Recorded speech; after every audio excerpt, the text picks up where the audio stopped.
기도하겠습니다.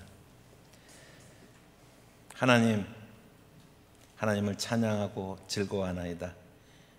우리의 영혼이 주로 말미암았기에 주 안에서 우리가 가장 안전함을 느끼며 가장 평안함을 누립니다.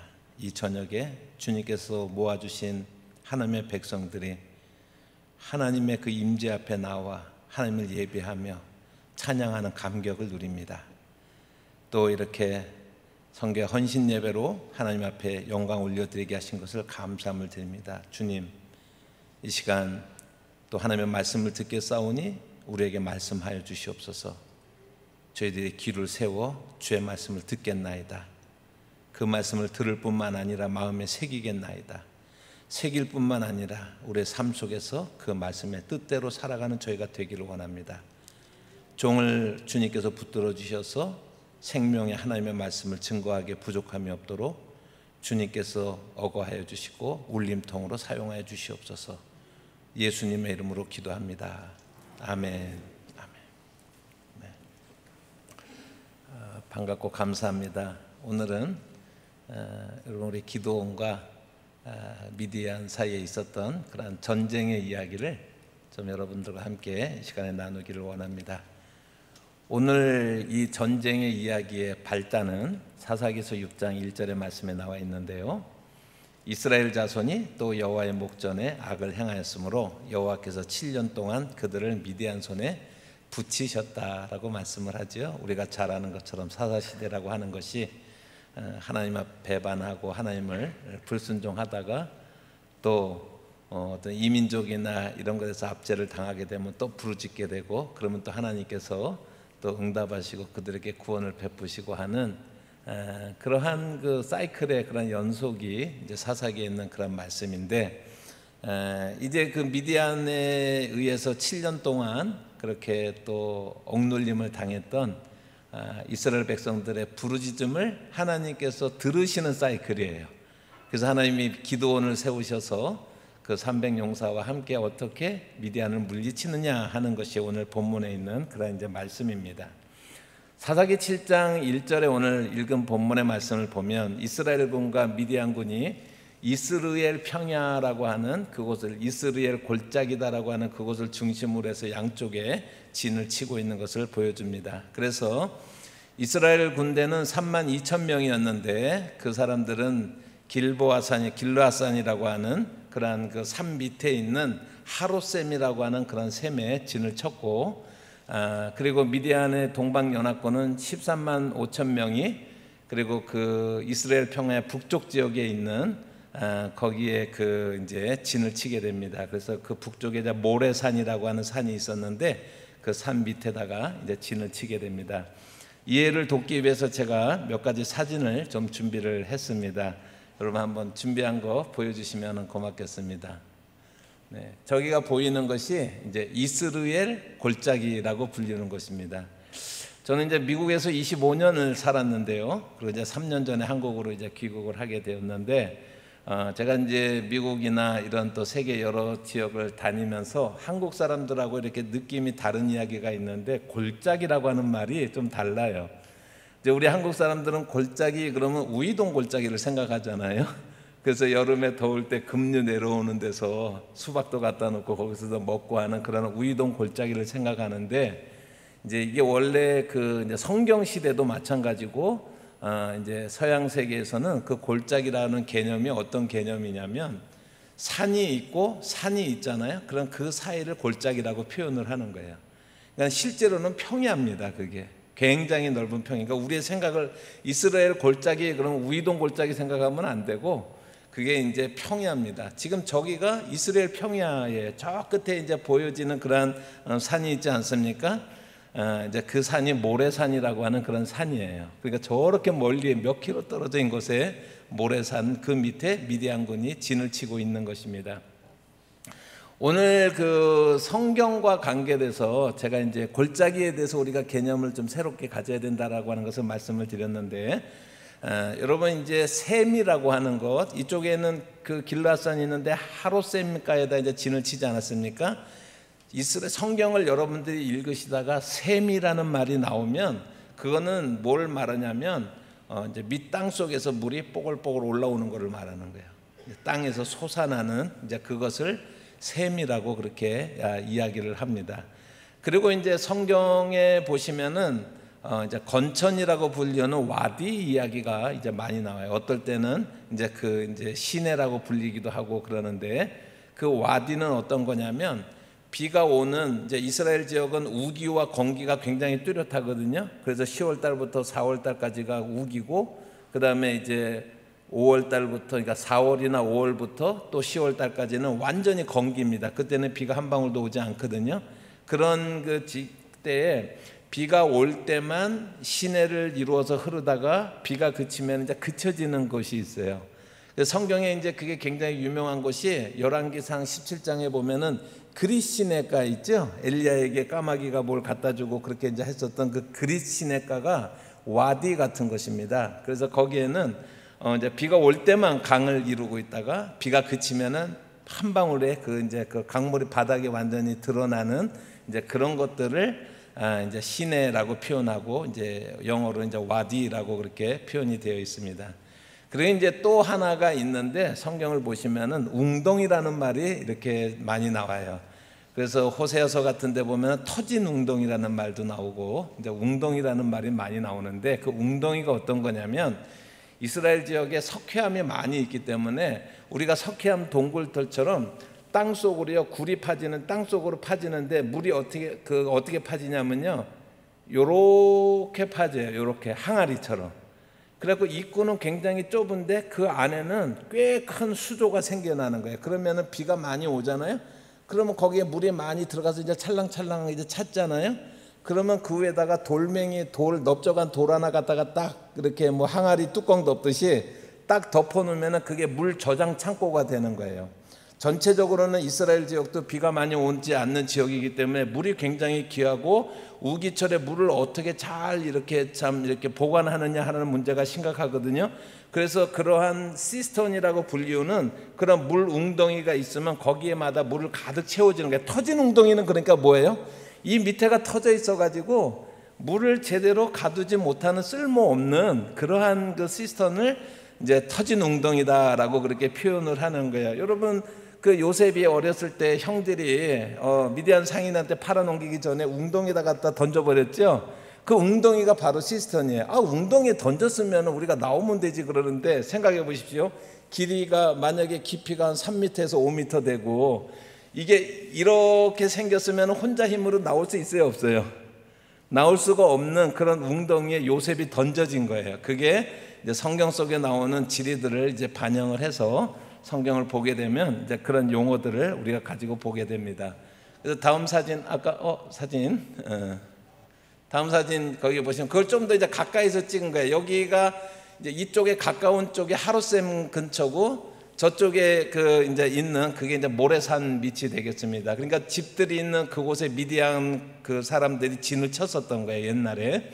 그 다음 사진을 보시면은 하루셈은, 샘이라고 하는 것은 밑에서부터 물이 솟아나온다 그랬죠. 그래서 저기 하루셈이 이제 밑에서 물이 솟아나오는 이제 그런 지형입니다. 네, 그 다음 사진 보시면 이제 역시 마찬가지 제가 2장을 찍어왔습니다. 갔을 때. 그 다음 사진을 보시면 이제 저기가 이제 하루셈이 이제 흘러가는 거예요. 그런데 하루셈은 지금도 마찬가지지만 그렇게 폭이 좁게 길게 흘러가는 거예요. 그래서 우리가 이제 잘 알지만 10,000명이 거기에 사람들이 쭉 몰려서 이렇게 물을 이렇게 먹는 장면이 나오잖아요. 그것이 어떻게 가능하냐면 저렇게 길게, 다음 사진 봐주시면 좀 더 잘 보이는데, 지금은 좀 현대식으로 이렇게 약간 그 모양을 이렇게 예쁘게 했지만 어쨌든 하루셈이라고 하는 것이 저렇게 길게 흐르기 때문에 이스라엘 군대가 양쪽에 서서 그 물을 마시는 이제 그런 장면들이 이제 상상이 가시죠. 현재 그 하루셈을 여러분들이 보시니까 이제 됐습니다. 고맙습니다. 그래서 그 하루셈에 32,000명의 이스라엘 군대가 모여 있는데 하나님께서 이렇게 말씀하십니다. 그 숫자가 너무 많다는 거예요. 그래서 그 숫자를 줄여라라고 말하니까 기드온이 여러분들 중에서 목숨이 무서운 사람들, 죽을까 봐 겁나는 사람들은 다 돌아가도 좋다 그랬더니 몇 명이 돌아갔습니까? 우리가 잘 아는 것처럼 22,000명이 돌아갔어요. 32,000명 중에서 22,000명이 돌아가고 10,000명이 이제 남았습니다. 그리고 나서 하나님께서 기드온에게 두 번째로 말씀하십니다. 10,000명도 많으니까 좀 더 줄여라라고 하시는 것입니다. 그리고 누구를 데리고 내가 이 전쟁을 할지 하나님께서 직접 선택을 하겠다라고 이렇게 말씀을 하시죠. 누가 뽑혔습니까? 성경 한번 우리가 잘 아는 구절이지만 사사기 7장 5절부터 7절 같이 한번 여러분 이제 마음속으로 여러분 이제 가능하면 비말을 안 만드는 게 좋으니까 제가 읽어드리고 여러분들이 마음으로 따라서 읽으시길 바랍니다.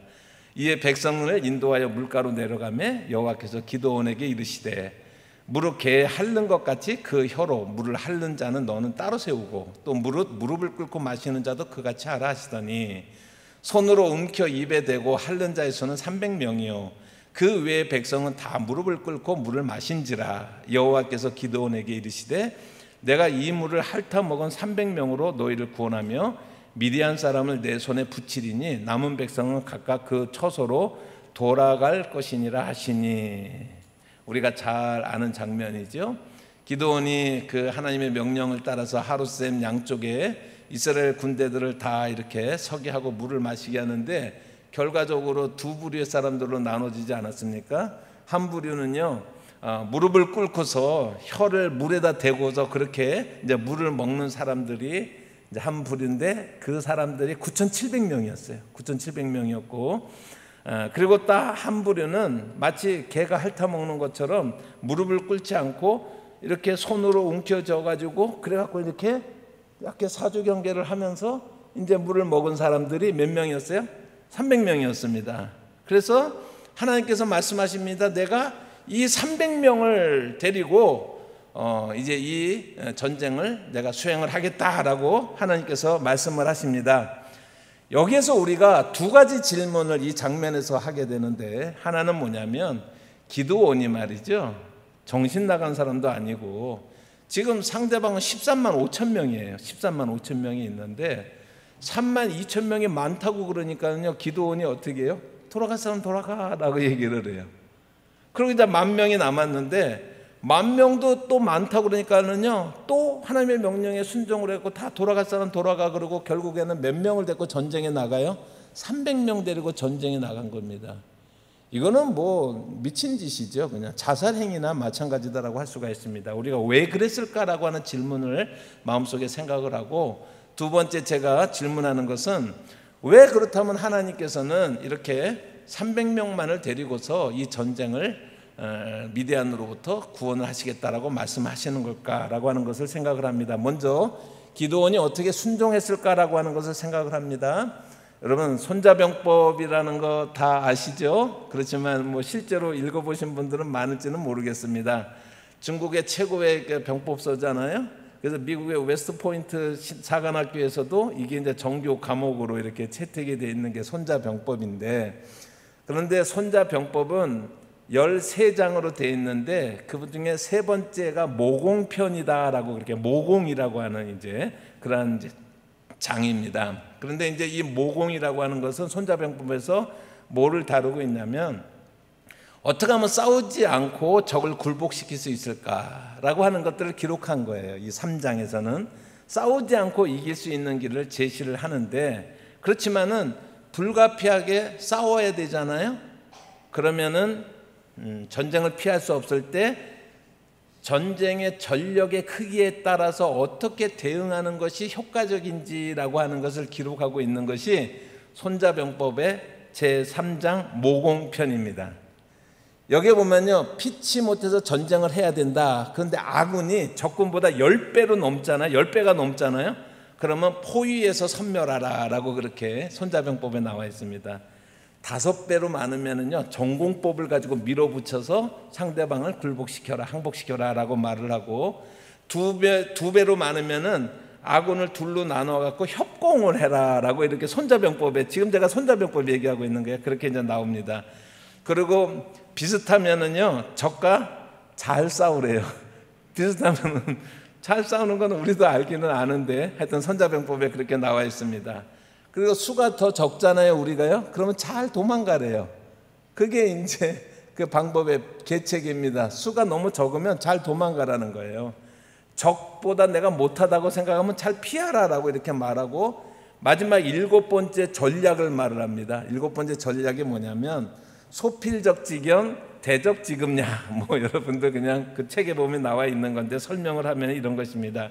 작은 적이 공연하게 센 척하면 내가 요만큼뿐이 안 되는데 공연히 내가 견고한 척하면 큰 적의 밥이 될 수밖에 없다라고 하는 것입니다.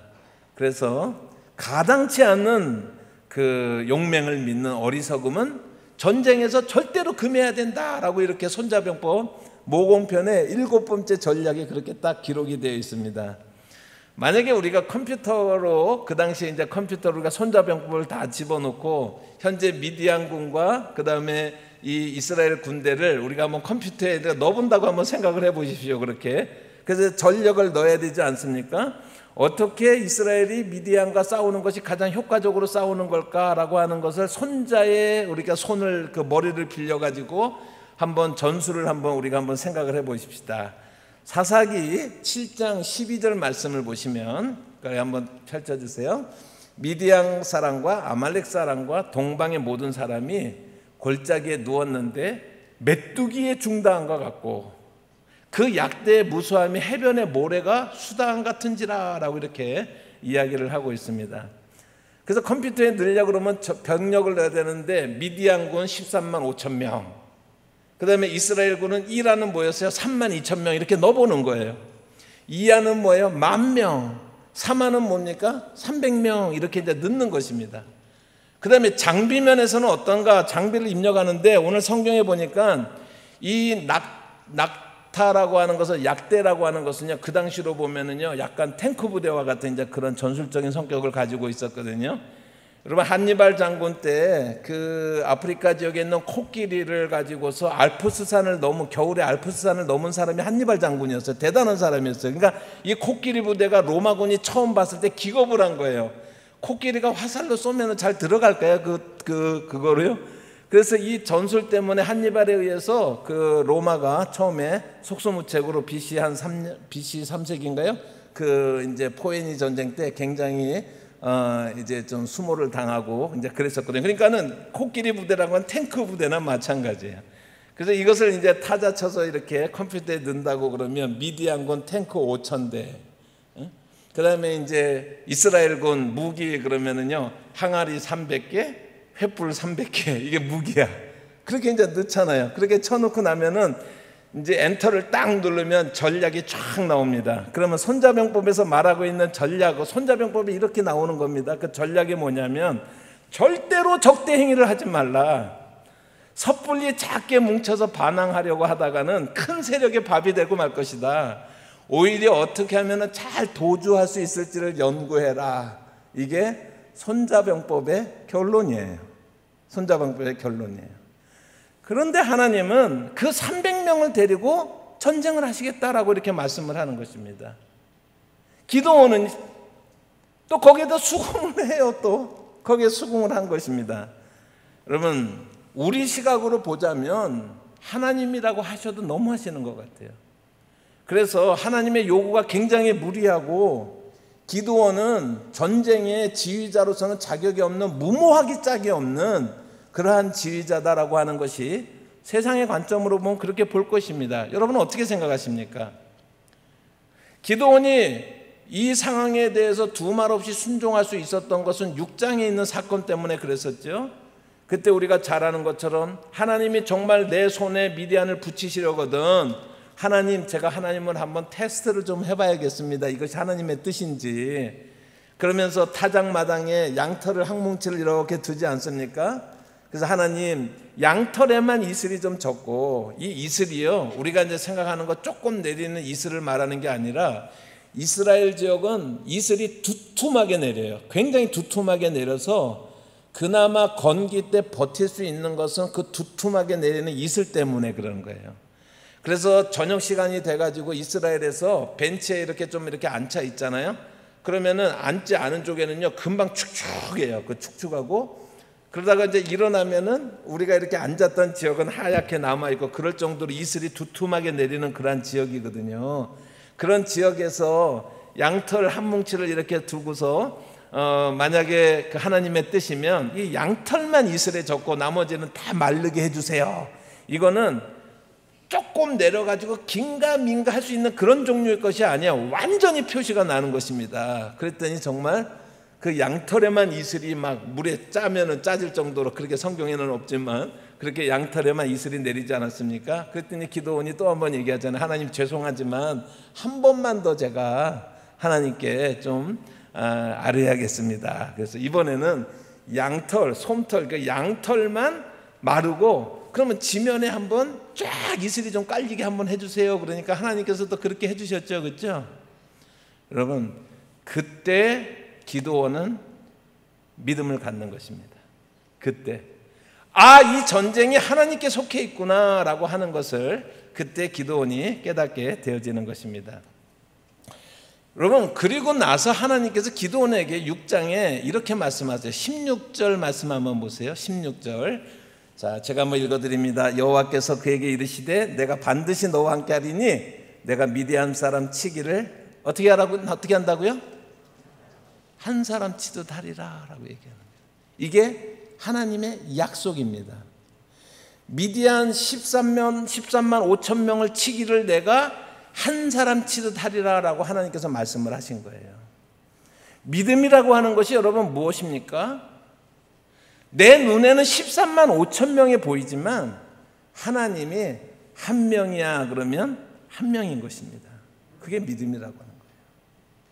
여러분, 내 눈에는 이스라엘 그 평화 저쪽에 짐치고 있는 13만 5천 명이 메뚜기의 허다한 것 같이 정말 셀 수 없을 정도로 그렇게 쫙 깔려져 있고 약대가 쫙 있지만은, 그렇지만 하나님께서 한 사람이야 라고 말을 하면 한 사람인 줄 아는 것이 믿음인 줄을 믿으시기를 바랍니다. 이게 우리 삶 속에서도 적용될 수 있는 그러한 그 말씀이다 라고 하는 것입니다. 기도원은 바로 그 믿음을 가졌던 거예요. 여러분, 13만 3천 명을 치기에는 300명이 너무 작지만 한 명 치기에는 300명이 어떻습니까? 상황이 바뀌는 것은 없지만 어쨌든 현재 그 기도원의 마음속에 있는 믿음이 그가 어떻게 기꺼이 10,000명으로 줄이고 300명으로 줄일 수 있느냐라고 하는 것은 그 속에 기도원의 마음속에 있는 그 믿음이 꽉 차 있는 그런 하나님을 향한 신실한 신뢰함이 이제 그 믿음이 실제로 드러나게 되는 것입니다. 어차피 3만 2천 명이라고 해도요, 어차피 내 힘으로 싸울 수 있는 것은 아니에요. 지금이요. 자기의 가진 내적인 자원으로 이길 수 있는 상황은 아니다라고 하는 것입니다. 그래서 7장에 나타나는 이 하나님과 기도원에 순종하는 그런 모습은요, 우리가 이렇게 표현할 수가 있을 것 같아요. 그 하나님의 그 기도원이다라고 우리가 표현할 수가 있는 거예요. 그 하나님의 그 기도원이다라고 하는 것입니다.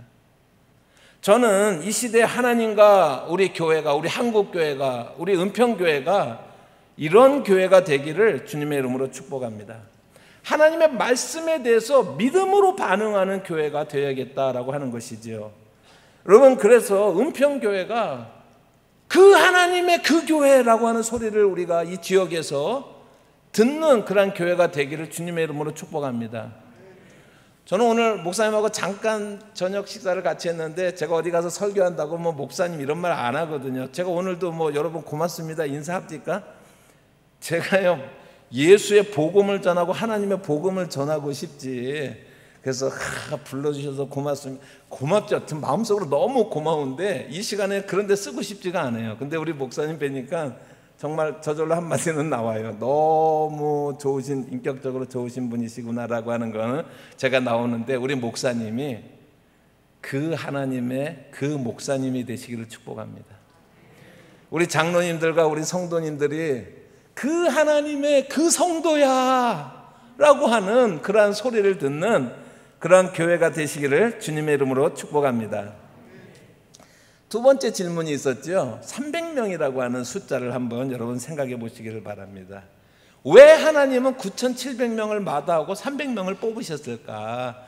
그러면서 저도 이제 신앙생활을 하고 또 목사가 되기 전에 평신도로서 앉아서 설교를 많이 들어봤지만 이 본문을 들을 때마다 많이 들은 것이, 그러니까 너 나 할 것 없이 우리가 많이 해석을 한 것이, 사주 경계를 철저히, 전쟁에 나갈 사람들은 준비를 철저히 해야 되는 거예요. 그래서 물을 떴으면 언제든지 적이 쳐들어오면 대응하기 위해서 사주 경계를 철저하면서 이거를 먹어야 되는데, 그렇게 먹은 사람이 300명뿐이 없다라고 하는 거예요. 그러면서 이렇게 우리가 적용을 할 때가 많이 있었습니다. 뭐 너나 할 것 없이 이런 이야기를 우리가 많이 들었습니다.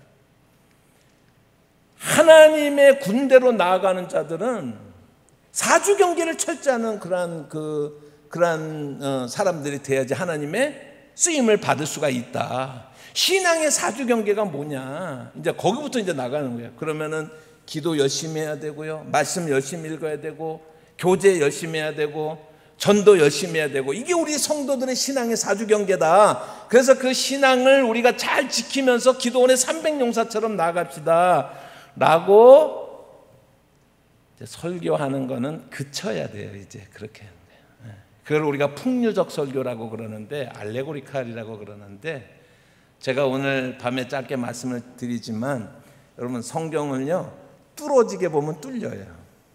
그러니까 질문을 하면 그 답은 성경 속에 있다라고 하는 것입니다. 성경 속에 있다라고 하는 것입니다. 그래서 제가 먼저요 9,700명을 좀 명예를 회복시켜 주고 싶어요. 우리는 맨날 무슨 얘기를 하냐면 하나님 앞에 준비되지 않은 9,700명 막 혼내요. 막 그냥 우리가 혼내고, 준비된 300용사가 되자고 우리가 막 얘기를 하잖아요. 그런데요 9,700명은 욕먹을 이유가 하나도 없는 사람이에요. 처음부터 돌아가 볼까요? 32,000명이 있었죠. 하나님께서 이 숫자가 많다 줄이라고 그러니까 기드온이요, 목숨이 두려운 사람은 다 떠나도 좋다라고 그랬더니 몇 명이 떠났어요? 22,000명은 흉볼 수 있어요. 결국은 왜냐하면 자기 민족이 위기상에 처해 있는데 겁을 내고 있다가 피할 기회가 생기니까는 냅다 도망가 버린 사람들 아니에요? 그 사람들은 욕먹어야죠. 욕먹을 수 있어요. 그 사람들은 비난할 수 있는데, 지금 10,000명은 어떤 사람들이에요? 10,000명은요 돌아갈 기회가 있음에도 불구하고 하나님을 위해서, 이스라엘을, 우리 민족을 위해서 내가 내 목숨을 바쳐도 아깝지 않습니다라고 하는 사람들만 남아 있잖아요. 왜 22,000명은 우리가 욕을 안 하면서 이 9,700명만 우리가 디릿다? 그게 전문 용어인지 모르겠는데 왜 9,700명은 우리가 부족하다고 자꾸 우리가 손가락질을 하는지 몰라요. 이분들은 손가락질 받을 이유가 하나도 없는 분들이에요, 여러분. 그래요, 안 그래요? 네. 그렇죠? 그래서 제가요 9,700명의 명예를 좀 회복시켜 드리고 싶어요. 그렇다 그러면 왜 하나님께서 그렇게 하셨을까라고 하는 것입니다. 본문 속에 답이 있는데 7장 2절의 답입니다. 7장 2절이 답인데 같이 한번 읽어볼게요. 여호와께서 기드온에게 이르시되 너를 쫓는 백성이 너무 많은즉 그가 그들의 손에서 미디암을 붙이지 아니하리니, 이는 그 다음부터가 중요해요. 이스라엘이 나를 거스려 자긍하기를 내 손이 나를 구원하였다 할까 함이니라. 이게 가장 중요한 말씀이에요. 지금까지 사사시대 때 이 이스라엘 백성들은요 틈만 있으면 내 힘으로 했다고 그러는 거예요. 틈만 있으면 자기 자랑하는 거예요. 틈만 있으면 하나님의 은혜가 아니라 내 힘으로 내가 이 안전을 이뤘다 그러다가 한 방씩 얻어맞는 거 아닙니까? 여러분, 그런데 이번 미디안과의 이 전쟁을 하면서 하나님이 단디의 마음 먹으셨어요. 단단하게 마음을 먹으셨어요. 그게 뭡니까? 이 전쟁에서 승리하고 나면 이스라엘 백성들이 어떤 상황 속에서도 내 힘으로 이겼다라고 하는 말이 못 나오게 하는 게 하나님의 목표였어요. 처음부터 전적으로 하나님이 하셨습니다라고 하는 그런 고백이 그들의 입에서, 그 교만한 입에서, 아무리 교만해도 이번만큼은 정말 하나님이 하셨습니다, 우리가 하나도 한 게 없습니다라고 하는 고백이 나오게 하는 게 하나님의 의도였다고 성경에 써 있죠. 성경에 써 있는 것입니다. 여러분, 하나님의 의도는 지금 이스라엘에게 필요한 것은 뭐냐면 이 싸움이 전적으로 하나님께 속해 있다라고 하는 걸 깨닫는 거예요.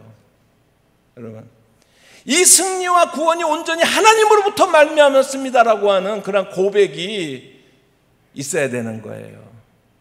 그래서 자기의 각각의 소견대로 옳게 행했던 그러한 사사기 제일 마지막 12장에 25절에 있는 말씀, 21장에 25절에 있는 말씀처럼 다 자기 소견대로 행했지만 이번만큼은 하나님이 하셨습니다라고 하는 고백을 그들이 할 수밖에 없는 것이 하나님의 처음부터 의도였다라고 하는 것입니다.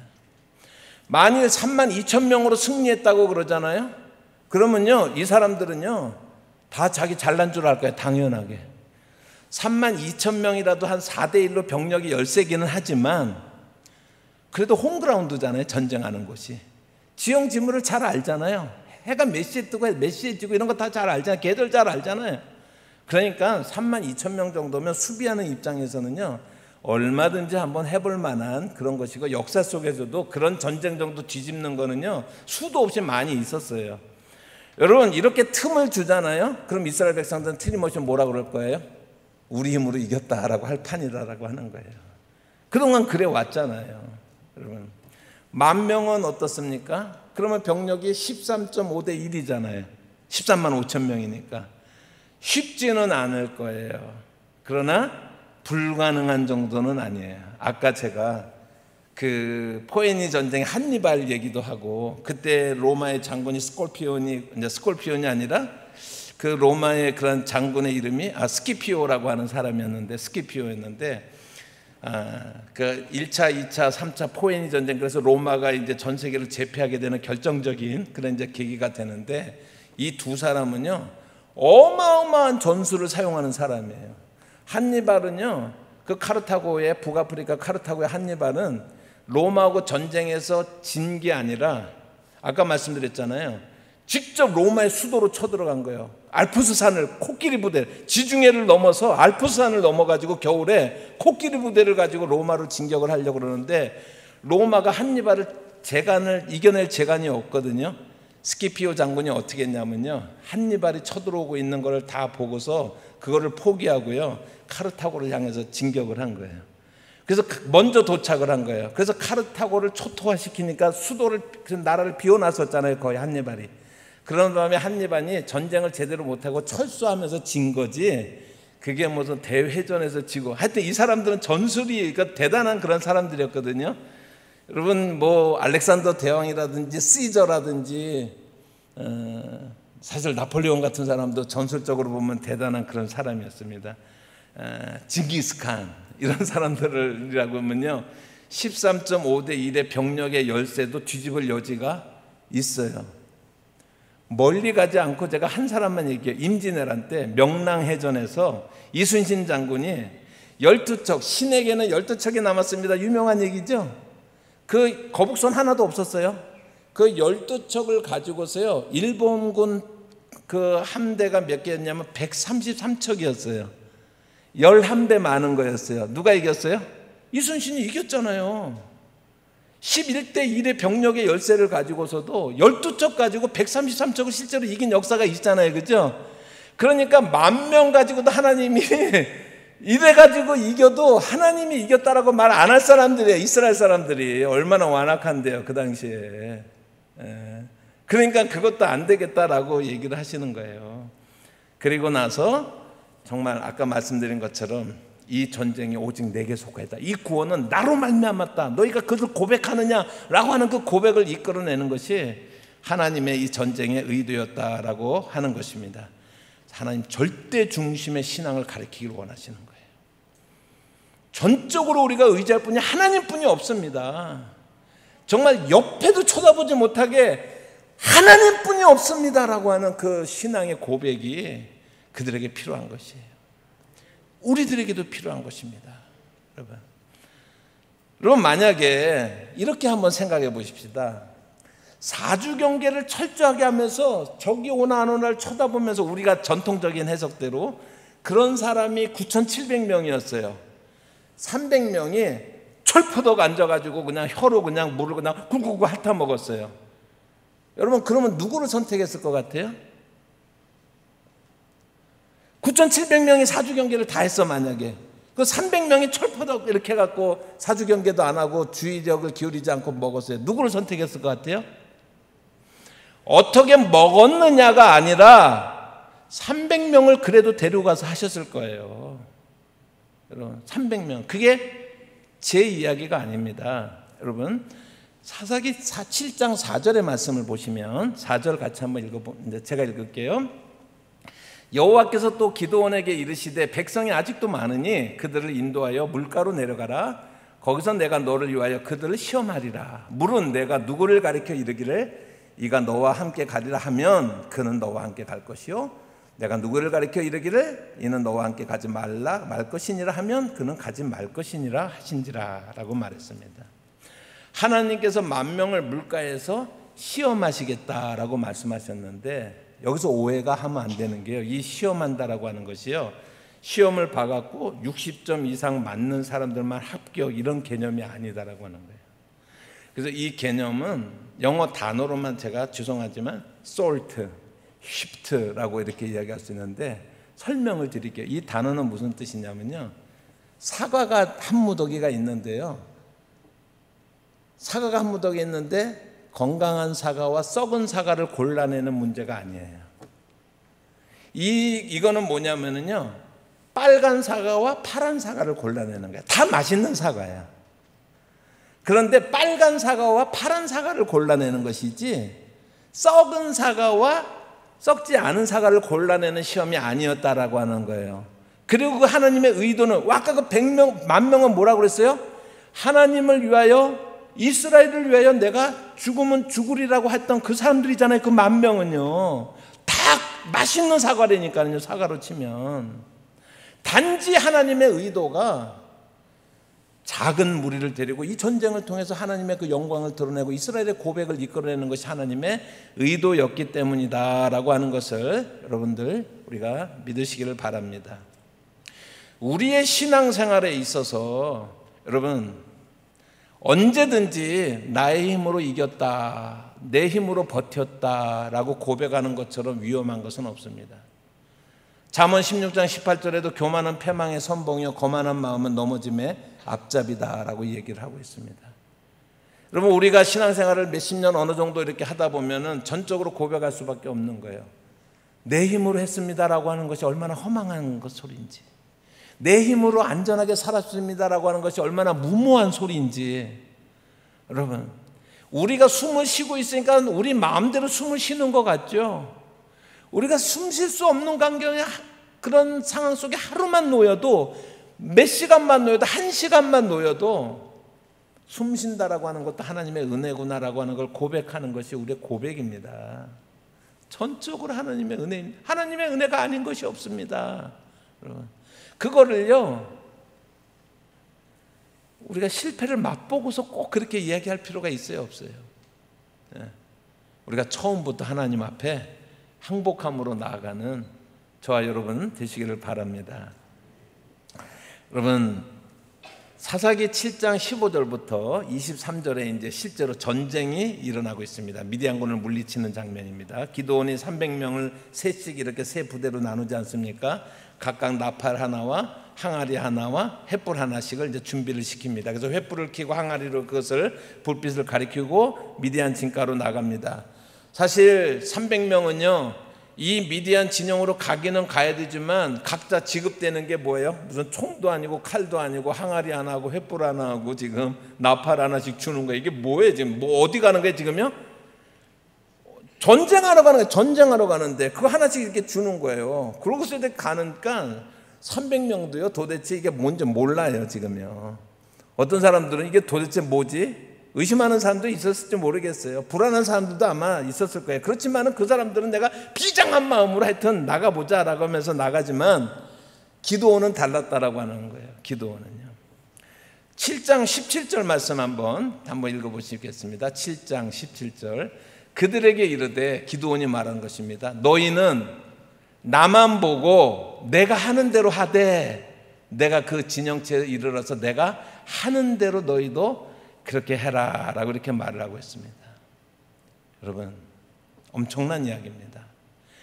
나만 봐, 내가 하려는 대로 하면 돼 라고 말씀합니다. 나만 보면 돼, 내가 하려는 대로 해 라고 말할 수 있는 그런 영적 지도자를, 또 정치적으로도 마찬가지죠. 그런 지도자를 가진 민족이 행복한 것이고, 그러한 영적인 지도자를 갖는 교회가 행복한 교회인 것입니다. 또 한편은 교회는 어떻습니까? 여러분, 교회는요, 마땅히 세상을 향하여서요, 나만 봐, 내가 하는 대로 하면 돼라고 말을 해야 되는 그런 의무가 있는 것이 교회예요. 예수 그리스도의 그 복음의 에이전트로서 교회는요, 그 중차대한 사명을 감당해야 되는 그러한 그 말씀이라고 하는 거예요. 한국 교회가 혼란스럽습니다. 나만 봐, 내가 하라는 대로 하면 돼라고 말할 수 있는 원로가 없어요. 존경받는 그 사람이 말하면 따를 수 있는 원로가 없어요, 여러분. 그게 지금 한국교회 비극 아니겠습니까? 여러분, 한국교회는 몇십만 명 모이는 침례교 중에서 세계에서 최고 침례교회, 최고로 많이 모이는, 장로교 중에서 세계에서 최고로 많이 모이는 순복음교회에서 세계에서 최고로 큰 순복음교회 다 어디에 있어요? 다 한국에 있는 현실입니다. 한국교회에 필요한 것은 그런 건 다 가졌어요. 그런데 뭐가 없어요? 나만 봐, 내가 하려는 대로 하면 돼 라고 말할 수 있는 교회가 없는 것이 현재 혼란의 문제다라고 하는 것입니다. 그러려면 자기 희생이 필요하고 교회가 교회로서의 참된 사명을 잘 감당을 해야 되겠죠. 제가 오늘 이 말씀을 전하면서 여러분들에게 어떤 말씀으로 격려를 할까 그랬을 때, 코로나19의 상황 속에서 제가 이 말씀을 여러분들과 함께 나누고 있는데, 안타깝게도 지금 교회가 세상에서 교회를 고개를 들기 어려운 그런 상황이 되지 않았습니까? 일부의 원인은 교회 자체로부터 있어요. 신천지는 이단이니까 그렇다고 치더라도 계속 교회에서 확진자가 나오는 그런 상황이니까 세상 사람들이 눈을 돌려버리잖아요. 어떤 면에서 보면은 억울한 면도 있어요. 이렇게까지 교회가 사람들에게 조롱을 받을 정도인가? 여러분, 우리도 어느 정도 여기도 7대 원칙 다 지키면서 그렇게 한다라고 그러고, 얼마나 그런 교회가 협력을 어떻게 보면 억울한 경우가 있어요. 그런데 우리가 관점을 어디서 가져야 되냐면요, 우리 안으로부터 관점이 아니라 한 발자국 떨어져서 관점을 보면요, 우리가 억울하니까 그 사람들한테 왜 우리한테 뭐라 그래? 억울해! 그러면서 여러분 항의하잖아요. 그러면요, 누가 제일 항의할 게 많았냐면 예수님이 제일 항의할 게 많았어요. 예수님이 마땅히 죽을 만해서 죽으셨습니까? 십자가를 마땅히 질 만해서 지셨습니까? 예수님의 초점은 온전히 자기 피로 구원할 자기 백성들을 우리가 바라보면서, 여러분, 이 땅에서는 어떻게 해요? 억울하게, 그러나 기꺼이 그 길을 가신 게 주님의 길이라고 하는 사실로부터 우리가 출발해야 돼요. 억울해요가 아니라 사람들이 그렇다고 하면 우리가 그들에게 복음을 전해야 되는 사람들이잖아요. 그런 우리가 그 사람들 손가락질하면서 그렇게 하면 복음이 전해지겠습니까? 우리가 나중에라도 생각을 하면. 그러니까 하나님의 관점, 그리스도의 관점에서 우리가 문제를 본다라고 하는 것은요, 억울한 면이 있어도 여러분, 우리는 그것을 받아들여야죠. 일단 그분들에게 복음을 전하고 예수를 전하는 게 우리의 삶의 사명 아닙니까? 그러니까 기준을 우리 인사이드에서 우리가 최선을 다했는데 라고 말할 것이 아니라, 그들이 원하는 만큼 변할 수 있는 것들을 변해주는 것이, 억울한 점이 없어서가 아니라 우리의 부족함을 우리가 고백을 하면서 그들을 위해서 눈물을 흘릴 수 있는, 그것이 교회됨이고 그것이 그리스도를 따르는 제자됨의 모습이어야 한다라고 하는 것입니다. 맞서서 싸울 일이 아니에요, 여러분. 싸워서 이길 수 있겠죠. 그런데 그러면 그 사람들 마음을 얻을 수 있나요? 너 잘났다 그러면은요, 여러분, 그리스도인이라고 하는 것은 나를 위해서 사는 사람들이 아니에요. 그리스도의 마음으로 그 사랑을 입은 사람으로서 그 복음을 위해서 우리가 사는 사람들이다라고 하는 것입니다. 그 사람들이 섭섭해 그러면 저도 마음속에 섭섭한 것이 있지만, 우리가 할 거는 뭐라고요? 왜 섭섭해, 미안해, 이렇게 하는 거예요. 우리가. 이게 교회가 마땅히 물론 교회가 잘못한 것은 당연히 질타를 받아야 되는 것이고, 그렇지 않은 많은 건강한 좋은 교회들이 억울하게 당하는 것에 대해서 제가 이런 관점을 여러분들에게 말씀을 하는 것입니다. 기도원은 나만 봐, 내가 하는 대로 하면 돼라고 말을 했어요. 여러분, 오늘날 시대가 아무리 어두워도 교회가 세상 사람들 앞에서요, 우리만 보면 돼, 우리가 하는 대로 하면 돼라고 말할 수 있는 그러한 교회들이 되어지기를 우리가 소원하고, 그 교회를 위해서 기도할 수 있는 저와 여러분이 되시기를 바랍니다. 바울은 나를 본받으라 라고 말을 했잖아요. 나를 본받으라. 그것이 자기의 교만의 발로입니까? 그의 삶이 얼마나 그리스도의 이름 때문에 고난을 감당하고 수고를 아끼지 아니하고 모든 것을 들여서 사는 그런 삶을 살고 나서 나를 봐라, 나를 본받으라 라고 말을 했잖아요. 교회가 그런 분들의 삶의 자리, 그런 분들의 말씀이 교회가 판단의 기준이 돼야지요. 똑같이 이렇게 티격태격하고 억울하다고 그러고, 여러분, 그럴수록 세상 사람들이 더 마음을 닫지 않겠습니까? 그래서 오늘 정말 그렇게 저와 여러분이 그렇게 되기를 바랍니다. 3개조로 300명이 이제 100명씩 나눠져 가지고, 그리고 나서 마지막에 항아리를 탁 깨트리면서 여호와를 위하라, 기도원을 위하라, 나팔을 막 부니까 그 사람들이 잠을 자다가 어떻게 됐어요? 우리가 다 아는 얘기잖아요, 그죠? 서로 막 칼로 서로 막 죽이는 거예요. 그래가지고 그날에 12만 명이 죽었어요. 그리고 15,000명이 도망을 가는 거예요. 15,000명이 막 도망을 가고 이제 그 기드온의 군대가 뒤쫓아갑니다. 그런데 사실은요, 기드온의 군대도 문제가 있었어요. 너무 아무것도 없이 막 그냥 그렇게 전쟁터에 나가는 바람에 배도 고프고 막 문제가 기드온의 그 300명에도 있었습니다. 그래가지고 기드온의 군대 300명이 미디안을 막 추적을 하다가 숫곳 사람들 마을을 지나갈 때 숫곳 사람들이 와서 구경, 숫곳 사람들은 제3자적 입장이었기 때문에 누가 이기든지 그냥 그 편을 들어서 적당히 조공받치면 되는 사람들이었어요. 그래서 숫곳 사람들이 이렇게 구경을 하니까 전쟁이 툭툭툭 하더니 그냥 끝난 것 같아요. 제가 그냥 좀 이렇게 만화처럼 표현을 하자면 막 전쟁이 끝난 것 같아요. 근데 전쟁이 결정이 났어요. 15,000명이 막 정신없이 도망가는 거예요. 근데 거기에 기드온의 군대가 막 쫓아오는 거예요. 몇 명이요? 몇 명이요? 300. 몇 명이 도망가요? 15,000명이 도망가는 거예요. 그러니까 만약에 도망가다가 한 사람만 정신 차리고 딱 보니까 에게 300명 뿐이 안 돼. 그랬으면 어떻게 되는 거예요? 대번에 전세가 역전될 수가 있잖아요. 그죠? 근데 이게 하나님의 역사함이기도 하지만은, 그러니까는요, 그들은 정신없이 도망가고 15,000명이 막 도망가고 300명이 막 쫓아가고 있어요. 300명이 막 쫓아가고 있어요. 그런데 숫곳 사람들은 옆에서 보니까 이 광경이 기가 막히잖아요. 그죠? 기드온이 우리에게 먹을 걸 좀 달라 그랬잖아요. 그죠? 숫곳 사람들이 줬어요, 안 줬어요? 안 줬어요. 여러분 같으면 주겠어요, 안 주겠어요? 이 상황을 객관적으로 볼 수 있는 관전평의 입장에서 보면, 여러분이 숫곳 사람들 뭐라고 그러기 전에 그 다음에 분우엘 사람들도요, 거기 지나가다 이번에는 기드온이 분우엘 사람들한테 우리에게 먹을 것 좀 달라고 그러니까 분우엘 사람들도 안 줬어요. 숫곳 사람들, 분우엘 사람들 욕할 필요 없어요. 여러분은 주겠어요? 제 설명을 듣고 나니까 어떻습니까? 우리 같으면 주겠습니까? 여러분, 그들은 그 계산 속에 하나님이 없기 때문에 그들은 안 줄 수밖에 없어요. 안 줄 수밖에 없습니다. 우리 신앙생활에 있어서 하나님이라고 하는 것은요, 좀 좋은 표현은 아니지만 변수가 아니라 상수예요. 상수.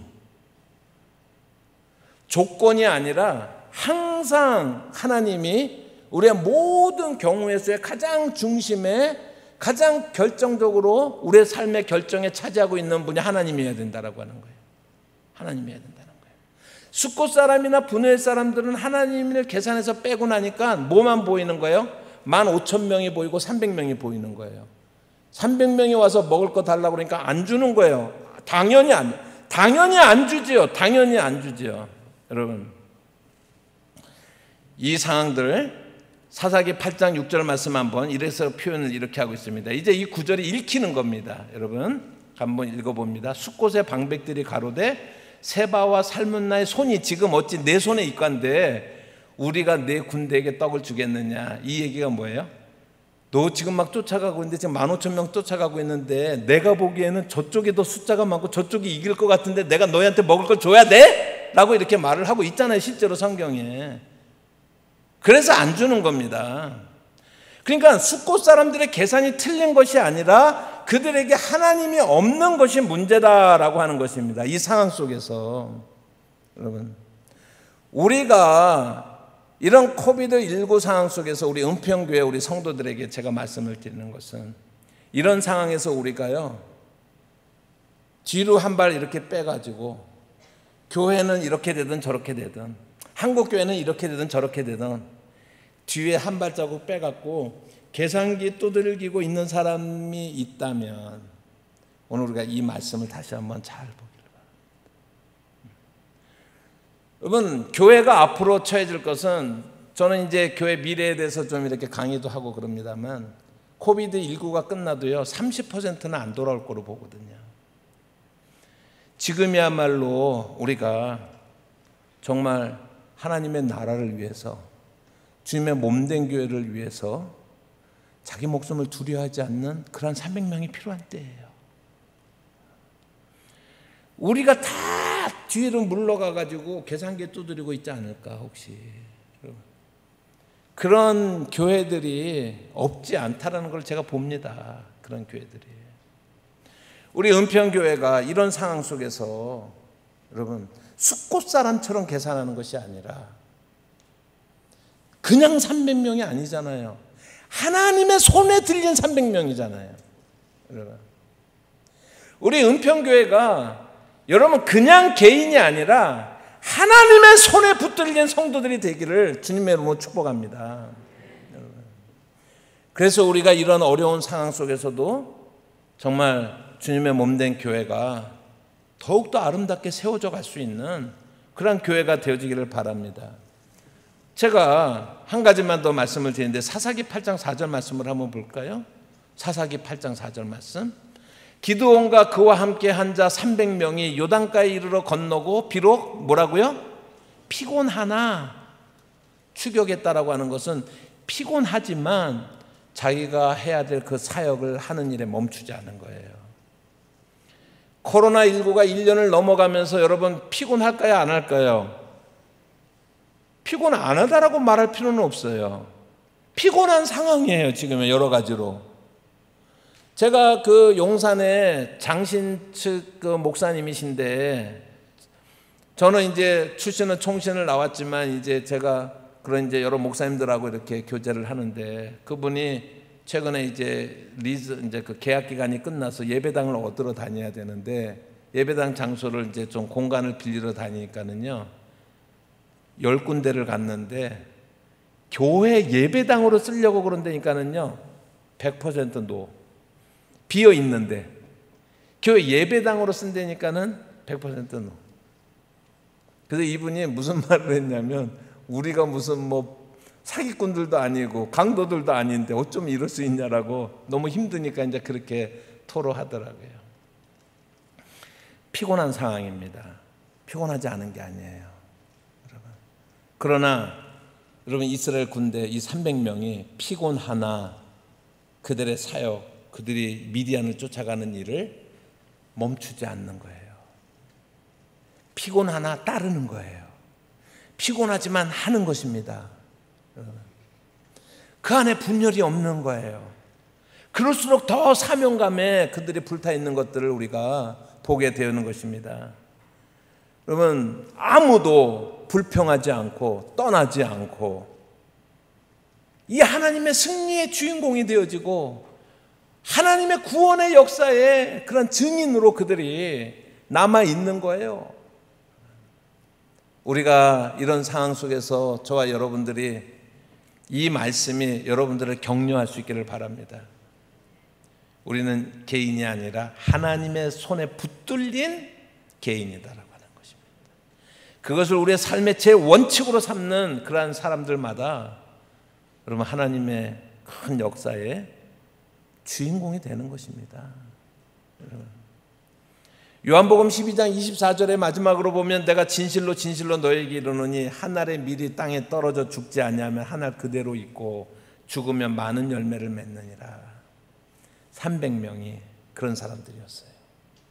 하나님의 손에 붙들린 300명. 하나님의 손에 붙들린 은평교회 성도님들 되시기를 바랍니다. 그래서 오늘 하나님이 주시는 그 말씀을 따라서 우리가 끝까지 피곤하나 추격하겠습니다. 피곤하나 끝까지 주님이 주신 사명을 감당하겠습니다 하는 그러한 하나님 앞에 자기의 목숨을 바친 그런 사람들이 쏙 앞으로 나오는 그런 역사가, 그런 결단이 이 밤에 있어지기를 주님의 이름으로 축복합니다. 기도하겠습니다. 하나님 아버지, 그렇습니다. 우리가 누구인지, 우리 개인으로는 아무것도 아니고 아무 능력도 없는, 그 어떤 변화도 일으킬 수 없는 존재인 것을 고백합니다. 그러나 우리는 기도원을 통해서 봅니다. 하나님의 손에 붙들려 있습니다. 하나님의 손에 붙들려 있고 하나님의 뜻 안에 있는 저희인 것을 고백하게 하시고, 우리 교회가, 우리 성도들이 정말 우리 교회만 품는 것이 아니라 대한민국 우리 한국교회를 품을 수 있는, 나만 봐라, 내가 하는 대로 하라라고 말할 수 있는 그러한 아름다운 교회가 될 수 있도록 성령님 역사하여 주시옵소서. 우리가 또한 이 일을 위하여서 앞으로 나서는 저희를 써주시옵소서라고 고백하는 저희들이 결단이 있는 이 시간이 다 되게 하옵소서. 예수님 이름으로 기도합니다. 아멘.